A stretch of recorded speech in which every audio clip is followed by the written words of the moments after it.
The Acolyte, Episode 7. Choice. A bitter truth is revealed.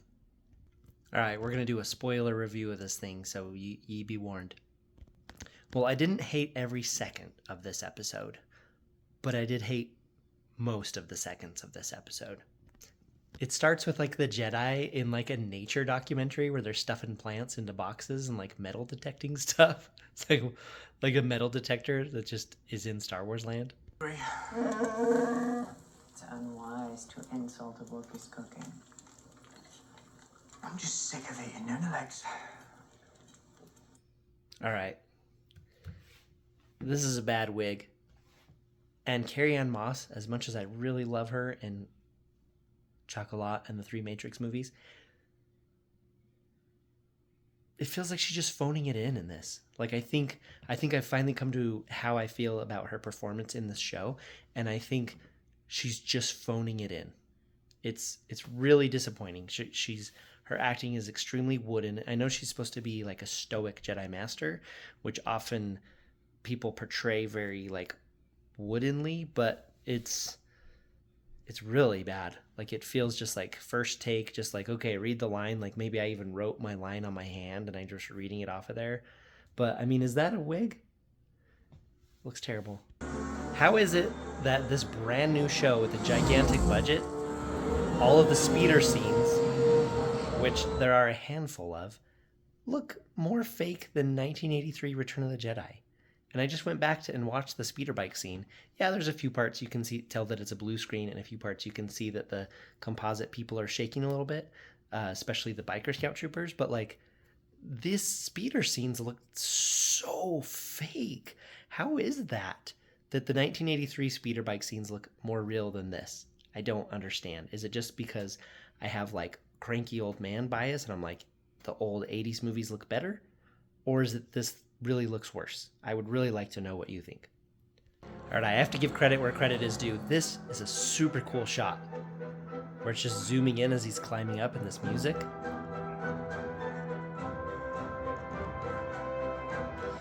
That's pretty cool. Like, I was watching it and I was like, because I'm trying to not be so biased and get caught up in the internet echo chamber of just hating the show. I'm really trying to just watch it. But those 2 shots right there with that music and the climbing is very cool.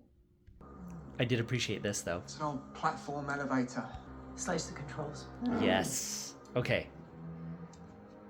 So even if I hate the fact that these 4 Jedi are just breaking into somebody's house to go check on their kids, like I hate that, I really like what Carrie-Anne Moss just said. She said, Kalnaka, slice the controls. Now, you might think it just means like cut them. No, in Star Wars, in the books that I grew up reading, these ones, Star Wars books, they use the word slicing for hacking. So if they're going to say, I'm going to slice into something, that means they're going to hack into it. So I actually really appreciated that she said that. And there's been a few things in this show that have just been little like nuggets of Star Wars connections, either to Legends books or just like older stuff. Like that time where I saw the pole that Han and Leia were using to hold open the trash compactor, like literally the same pole or the same look. And I was like, wow, that's kind of like a cool little like Star Wars connection. But they're so, one, they're not worth the slog of the show, and 2, they're so few and far between. I'm not saying I need more fan service, but I'm saying they're not going to save it. But it is cool to see that. So someone somewhere is like, no, the word for hack in Star Wars is slice. Listen. It's the twins' blood test results. Blood test? The M count is very high. Extremely high. The M count. Are we so afraid of connecting to George Lucas we can't say midichlorian? They're saying M count. To me, that doesn't feel like natural characters abbreviating something. It feels like a writer trying to distance themselves from the prequels. Look at that wig. Or maybe it's his real hair. I might be completely wrong. I don't know who this guy is, because he really didn't look convincingly old in that one episode either. I'm having a crisis. I don't know. Maybe it's a wig, maybe it's not. Maybe I just don't understand curly hair. I've got ringlets. I get ringlets that When I have long hair, I have like ringlets that come down here. I don't really have curly, but maybe I just don't understand curly hair. To me, that looks like a wig. Maybe not. All right, look at this. Super good looking special effects here. He'll knock it out and take the ship. Look at that. Wow. So my wife said that it's kind of impressive that the speeder bikes look worse in this than in 1983's Return of the Jedi.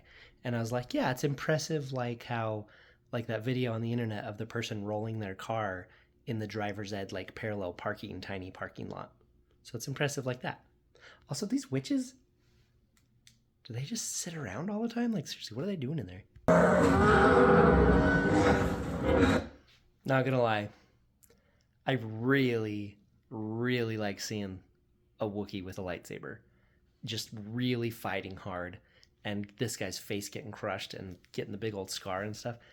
That's pretty cool. It doesn't save the show, it doesn't make it worth watching. And the reason he's doing it is very stupid, but it looked really cool, and I would say checks off like a fan box of something I've always wanted to see. But would I rather have not seen that to not see any of this? Yes. Why am I watching this if I'm complaining about it so much? Because I do also like that this show has yellow lightsabers. Wow. There it is. There it is. Yeah, I like that there's yellow lightsabers in the show.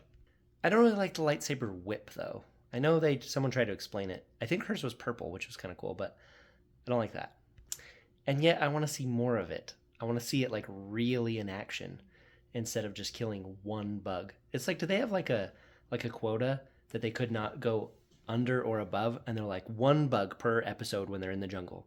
You need to kill one bug. It's like they can't just have a swarm of them attack and have like a big old like bug fight, like in Star Wars Episode 2 on Geonosis when Anakin like chops up like, I don't know, I want to count, but Anakin chops a ton of Geonosians in half, and it is awesome. It's just like tons of CG creatures just like flowing towards him and him chopping them. Like, say what you will about the prequels, but that kind of scene with Anakin just chopping through the Geonosians, that's the kind of scene that makes me want to go play with a lightsaber. You know, in this show, like the bugs, it's like one bug attacks, and they're like, yeah, and it just don't know. It just seems like a lot of Disney Star Wars is just holding back. Like they just can't go full on, which is why I appreciated episode 5 of this show, because I felt like they were fighting actually pretty hard. Overall with this show though, I'm not liking how the Jedi are being portrayed. Like, so going back to the witches, the mom is teaching the daughters to lie. And then it's not about, because the daughter's like, well, isn't it wrong to lie? And she's like, it's not about right or wrong. It's about who has power and who can wield it and whatever. So it's like people teaching people to lie. And then at the end of this episode, it's like, well, what should we tell the council? It's like, we'll tell them the truth. And it's like, oh, okay. And it's like, the truth that May started a fire and everybody died. And it's like, oh, so you're going to lie. And then Soul's like, I want to tell the truth. And she's like, what? You're really going to do that? You're going to do that to this girl? And so again, this show's teaching you like to lie if it's okay. Like if the end result is better, then you should lie. And I just feel like that's like a theme in here. I wonder if that's somehow related to modern politics. I also like that Soul, this guy, he uses martial arts a lot. I like that. So this episode had so much going on. It actually had a ton of stuff going on, like all kinds of different plot points. And it was 37 minutes long, and maybe it could have been a little bit longer. And so the last episode had about 5 minutes of content stretched out to 32 minutes.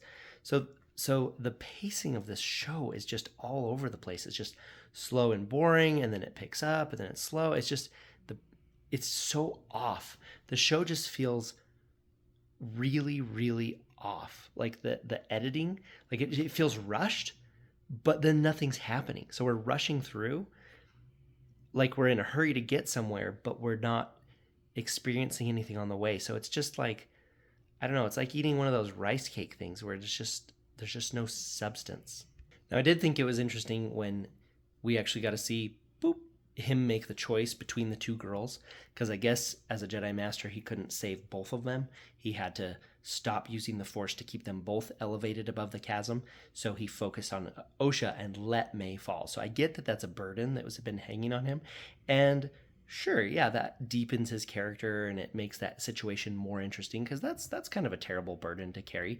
And so I thought that was like an interesting plot point. I don't really know. It seems like the the Jedi ability, the Disney version of the Jedi's ability to like hold people in the air is wildly inconsistent.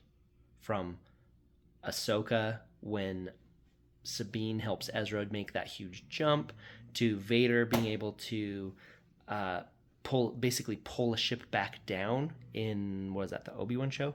It just seems, and then in here where you have a Jedi Master and he can't hold two kids, I don't know, like, can you just grab one and toss it over to the bridge of the other one? And then, I don't know. It just seems inconsistent. So that plot point was both interesting and added more depth to his character, but it was also kind of stupid because it just felt contrived. And my wife pointed out during the credits that there's like a zillion producers in here. Why is there so many producers on this show? Is that normal? Also, do you hear that music? I'm not going to play it because I'm going to get got by the copyright police. So it's just like some like weird, like breathy kind of poppy song. And I was like, oh, what is this? First of all, that's just weird for Star Wars. And then I was like, oh my gosh, the lyrics are about this show. Like, no kidding, the lyrics are about the show. And they're terrible. And I hate that song, and it's weird. But I'm like, for me, at episode 7 of this show, to be like, this song, it doesn't feel like Star Wars. It's like, well, dude, you're still watching this show that didn't feel like Star Wars from episode 1. So why are you complaining that this song doesn't feel like Star Wars? At this point, this song is just like, hey, good job for trying something new. I happen to hate the song and think it's lame that it's there. But at the same time, you could be like, good job for trying something new. And then while I was whining about that, I was like, wait a second, the Boba Fett show at the end of the series did the same kind of thing where the series was almost over. The song changed and it was like, Boba Fett. And that was so incredibly cheesy, but I loved that Boba Fett song. So maybe I'm just being picky choosy, because it's kind of the same argument where you could be like, what is this Boba Fett song with lyrics in Star Wars, right? It's probably the same argument. But I thought the Boba Fett song was awesome. It was like a Star Wars spaghetti western kind of music. I loved that song. No matter what you say about the show, I thought that was a cool song. All right, episode 7. The plot definitely thickened. Like, we got a lot more info. It's weird that we had to get it in a flashback. So again, we didn't really progress forward. We just learned knowledge that that he had. So we don't get to see the weird, like, junior high paranormal romance thing going on. Like, we didn't see that at all in this episode. So the show continues to feel very much like a soap opera. It just feels like they just took the first take of all of the acting, and it's just very wooden, and the dialogue is very it's just very simple and plainly delivered, and things happen that are illogical. Like, my wife pointed out when she was taking the Wookiee to go, she's like, do you think you can make that jump? It's like, okay, let's go. So he's getting up to go jump, and she's like, go. And it's like, he's going. So there's things like that that are just like illogical that almost make me feel like everybody filmed their scenes by themselves and they stitched it together. And I know that's not the case, but it just, like, kind of like in that one episode where Yord is up on the 10-foot balcony with binoculars watching down a fight. It's just like, what is going on here? Like, this just doesn't make any sense. And all the witches apparently dying from Trinity breaking their connection with the Wookiee. What is that? That's going to kill them all? Really? Well, I've made it to episode 7 of this show, and I'm honestly curious to see how it ends. I will finish it, but I will probably regret it. This show is making Boba Fett and the Obi-Wan shows and Mandalorian Season 3 feel like masterpieces compared to this.